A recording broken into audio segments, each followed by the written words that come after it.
Hello, my name is Michail Papamichail, and I'm a PhD candidate in Aristotle University of Thessaloniki, Greece, in the Department of Electrical and Computer Engineering. Today, I'm going to present to you the work entitled Employing Contribution and Quality Metrics for Quantifying the Software Development Process.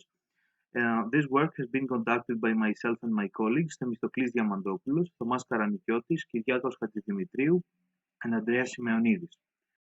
To begin with, the software development landscape nowadays is characterized by the constantly evolving open source initiative. This fact is more than evident considering the numerous code hosting facilities such as GitHub, GitLab, or Bitbucket, where collaboration lies on top of everything. By the term collaboration, we do not only refer on the actual writing of the source code, but also for organizing the software development process, which involves the proposal of new features, resolving bugs, organizing release cycles, and many more.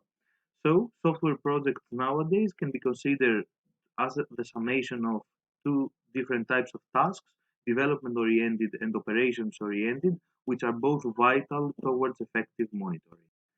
As for our motivation towards this endeavor, we wanted to create a dataset for keeping track of what we call the story of the development project. This dataset can be used as a benchmark for answering both operations related and development related questions, such as who has worked on what issues have arisen during the development process, who is the most suitable contributor to fix this issue, or what is the evolution of the quality over time, or even how does heavy workload affect software quality. And as Peter Drucker once said, if you can't measure something, then you cannot possibly improve it. Here you can see an architectural overview of the dataset formulation system. The first component is a data downloader, which uses the API provided by GitHub in order to get a series of information that are related to both development and operations. This information refers to commits, commit comments, issues, issue comments, issue events, project general information, contributors information, and general statistics. Once downloaded, the data are stored into a Mongo database instance that facilitates data retrieval and provides advanced querying abilities. After having stored the data into the Mongo database instance, we perform two types of analysis. We have created a contributions analyzer which is responsible for calculating 25 different metrics that quantify both development and operations. Such metrics are change bursts, early or late additions and deletions, number of commits, number of issues, mean time to close issues, and more.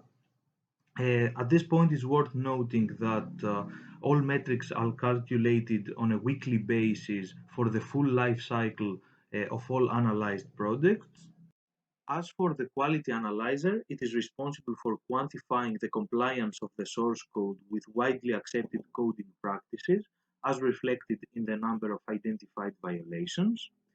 The number of identified violations is 194, and based on their scope, they are categorized into 8 different categories, such as performance, error-prone, multi-threading, security, design, documentation. In addition, based on their significance, they are categorized into 3 different severity levels: minor, major, and critical.